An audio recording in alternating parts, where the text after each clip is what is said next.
the 6 R's of sustainability, a 6-step process of dealing with waste, and recycling actually being the last step. Be mindful of what you buy. Consider if you really need something before buying it. Most of the waste generated will vanish if we all actively start doing this. I have a love for the nation is shown through action, consistent, meaningful action that contributes to the well-being of the environment, the community, and the future of our country.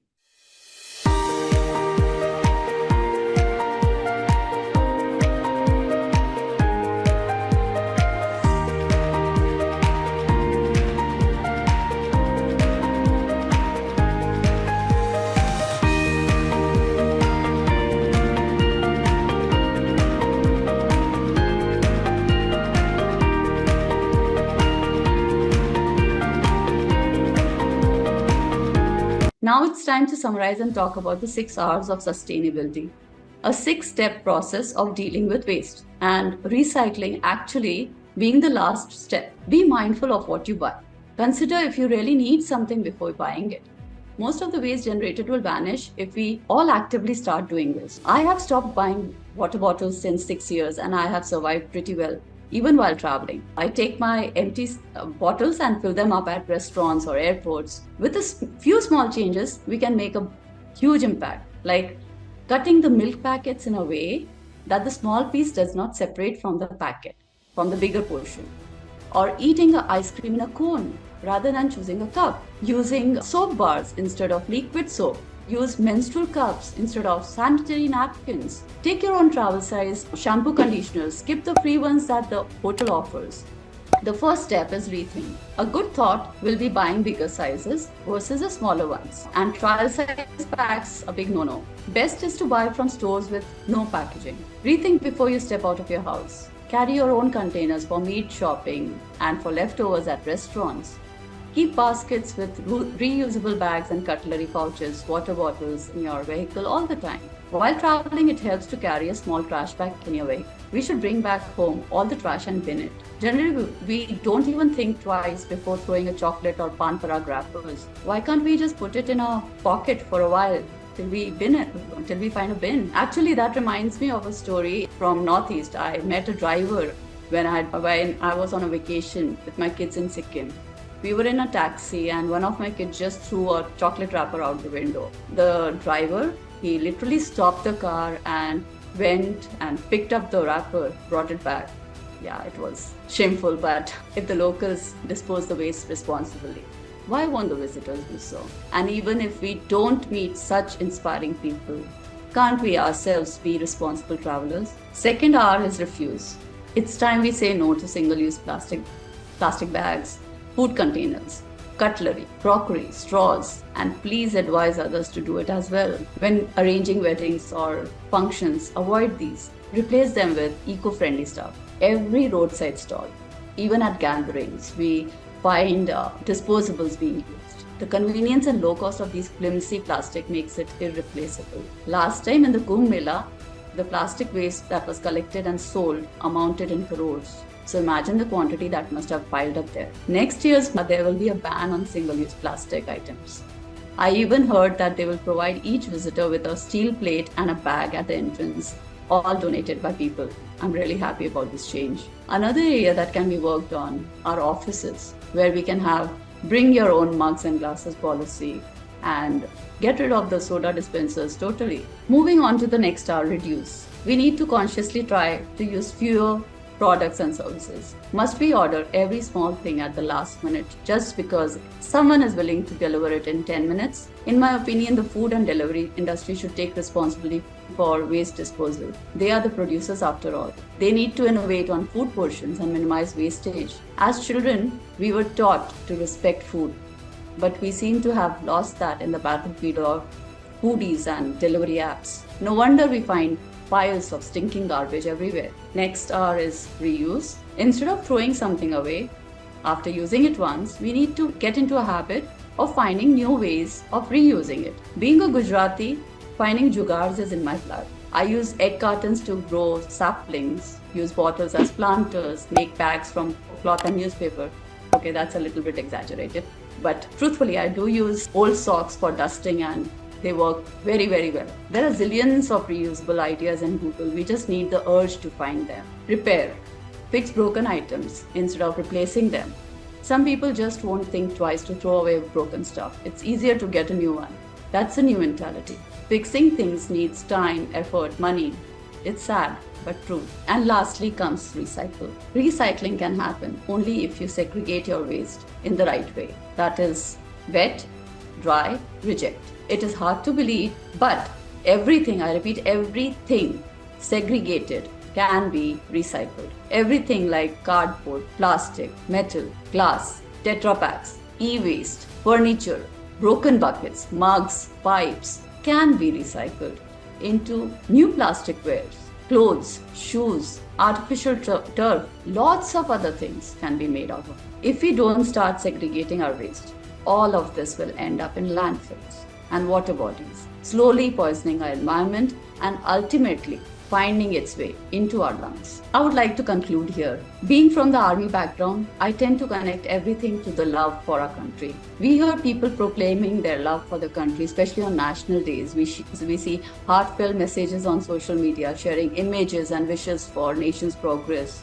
But I often wonder, what does that love really mean? Is it enough to just say, I love my country? Words alone cannot protect or preserve our country. Real love for the nation is shown through action, consistent, meaningful action that contributes to the well-being of the environment, the community, and the future of our country. Quickly move to the question and answers. We have Lakshmi Shankar who has raised her hand. Ma'am, you can unmute yourself and ask your question. So I missed the beginning part, but I joined in a little later. But I have been, what you spoke about, I have been trying to do that, you can say, for a long time. I do a lot of segregation. I also do some composting of my organic waste. And we live in a community. So I have been trying to get my community together to firstly segregate, and also we have a pickup for plastic and dry waste. But I have been baffled how to tackle the problem of the organic waste, because we generate a lot of organic waste apart from the household wet waste. Also, there is a lot of gardening and things that goes on, and we looked at composting solutions in our own community, but people were not very receptive to that, because one thing is the smell and the other things. So is there a solution where people come and pick up the wet waste, like how they pick up the dry waste? Is there a service where they pick up the wet waste so that we segregate at home and can go somewhere? Is there? Because I've been trying to find something and I've been unsuccessful. So as I told you, community-based wet waste processing you can do via machines. That way the wet waste doesn't mix up with your dry waste at all. Also, only the thing is that you will be not getting very good compost, and there is energy problem in it also. But then it is not adding to the landfill. So that's what you're saving for. Community wet waste composting is difficult because nobody wants to, hang, or nobody wants to have it next to their compound. So that is a bigger problem. So you have those machines that convert wet waste into compost in 24 hours. So you have those machines. That's for communities? Yeah. Okay. But this pickup is not there in Hyderabad, because in Bangalore, that pickup is there. At my sister-in-law's place, there is an agency which picks up everything separately. Dry waste, plastic waste, wet waste, they take everything separately. They come and collect it from the community. But I think in Hyderabad, that facility is not there. Where are you in Hyderabad? We stay in Yapral near Sainikpuri. That's quite far. Actually, Ramki is very close to your area, and they have provisions for picking up segregated waste, so you can get in touch with them. Ramki? Yes. Okay, I will do. They'll be more than happy, actually. Okay, but ours is not a very big community. We are just around. It doesn't matter. They can combine yours with others. So yeah, there are a lot of communities around. Yeah.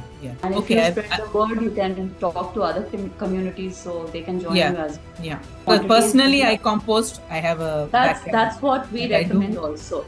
That's a very good. But I don't think it's something people so easily, accept. It's a passion, actually. Yeah, that's what I'm saying. It's something which you really want to do on your own, you do it. But in a community, I feel if there is a service which picks up, that's not, asking too much of a person. Just put your wet waste separately. True. So yeah, I will look at that option. Thank you so much. We have Kaustubh Prakash who has raised his hand. So you can unmute yourself and ask your question. Yeah, hi. Thank you so much for this valuable workshop that you did. I think it was of a great insight that we got, right? So, yes, I do have a question. I live in Noida in a society and I see a lot of wet waste going all into landfill, right? So there's not a formal system that they follow. Segregation is not happening at source. A lot of things are unformalized and I see a lot of waste going into landfill primarily, right? So what the problem statement is that we want to maybe reduce the landfill waste, and because most of the 90% of the waste are recyclables, right? Only 10%, ideally 10% waste should go to landfill ideally. So what I did was, I'm also an MBA student. So initially at a pilot level, we tried doing something at a society level, but as a lot of you said that logistic wise, transportation wise, and a lot of operational inefficiency came out, right? So it's not really viable to do at a society level, because the more you are actively involved in waste management, not everybody will have that interest sort, right? So I maybe want to take this passion of mine to a different whole level. I'm starting as a scrap aggregation, right, as a scrap pickup service. I wants to also do something in the wet waste management as well. So I just wants to ask you that, is there any model that we can follow? Is this economically viable? Is this model that we can make a cluster in a ward? That way we can collect all the wet waste from all the societies, 10-15 societies that we tied up with, and at our MRF facility we can segregate, then we can send it to recyclers, and the wet waste we can send it to waste to energy plants.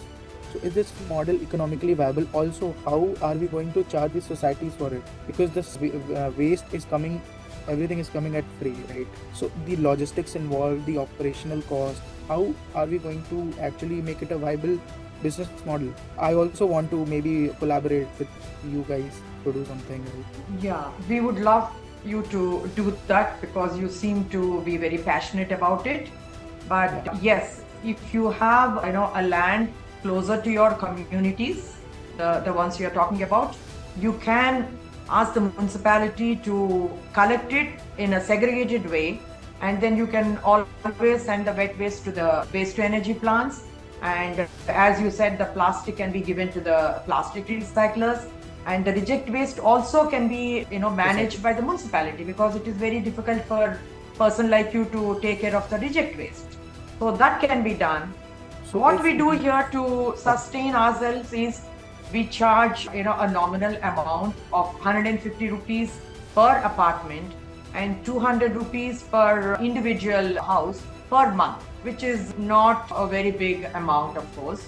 But if people are willing to pay that, pay for process, you can, in the beginning, you can sustain, and then later on, with your innovative ideas, you can always make money, in recycling. Door-to-door collection? So we don't do door-to-door collection, and that is where we lose the money. We let the rack pickers or the collectors take away all the. So we are not into business. We are not into business for making money. We are just. So if you want to do business, you have to go door to door. So plastic that you make money in will be in your hands. That's right. But so viable door-to-door model is viable, do you think? Yes. A lot of companies. There's one Waste Ventures company which is doing it, and profitable company. Yes. Oh, that's really great. We have HR Prasanna who has raised his hand. You can ask you a question. Yeah, I'm Prasanna here from Mumbai. Okay, being very much into e-waste, recycling, metal recovery, and circular economy. I had a couple of questions on how to make people aware and then how to make it profitable business model. One of the important things that we need to cover is the circular economy. And that the circular economy, being from my experience in India and abroad, is the most, or I would say the latest business model that is ventured from waste management, because it also has to be an enterprise-based program. One is no doubt community. Ultimately, community also will prosper. This is what I saw in Japan, where almost from car to footwear to clothes, everything is recycled. It's a zero waste concept. And also I deliver lecture in colleges, in schools, in Mumbai and around abroad, where you have to catch them young, make them a part of the curriculum. You know, in one of the colleges we did in Mumbai. Only then people or the students will come attached. That's what one of the students is talking about. So if you can make it lecture and then they'll develop a program, it will help the community. How to know whether it is a cloth, the cord or footwear or the plastic, anything or electronic, which has been my field for the last 10 years, e-waste. So maybe the circular economy, how the communities can benefit. I keep talking everywhere. Everywhere, who will pay for it? You know, in Mumbai, typical. मुझे क्या मिलता है? Actually, 2016 के rule book में है कि Yeah, I know. the generator has to pay for processing. Correct. So The polluter pays. The generator pays, yes. Yeah, The I polluter know. pays. Or EPR, extended producer responsibility also. No, that the generator of your home garbage also. Yeah, no, in has to Mumbai pay they are for certain they will processing. collect 50 rupees for garbage collection. I mean, BMC, MCGM is talking about it. Municipal Corporation of Greater Are they Mumbai. processing? That is just collection money that they are taking. Then they will give it to If they are recyclers and we don't processing- even know what happens. Correct. I Yeah, agree. exactly. So if you have a processing fee attached to it, then definitely you'll get solutions. Yes, I agree. And Yeah, that's what- and you can have a private public partnership with the PPP, government and start an entrepreneurship like this. Right. So, and if you're doing collection also, there is definitely money coming in. Yeah. It's a profitable. Okay, that's market what I there. wanted to put across. Yes. From my experience, I was talking like Japan or, I mean, even in some Yeah, states, some. Showed on Sweden is about circular economy. Oh, okay. That's my field anyway. That's okay. That's good. Okay, thank you. Thank you, sir. We have Satyam Palaspargar who has raised hand. You can unmute yourself and ask your question. I'm actually part of a non-governmental organization. We are doing this, awareness in communities for waste segregation and all. Actually, especially in rural areas, it becomes very difficult to implement it. And because we don't find the rag pickers there who collect it, so waste lies there on the ground or landfill. So we would request if you can connect us with some companies in Maharashtra who collect the waste, then we can motivate people, because we are giving them these bags to separate the dry waste and wet waste. But now after collecting the wet waste, we are not getting vendors who can even collect all these single-use plastic or wrappers. So these are again going in the landfill.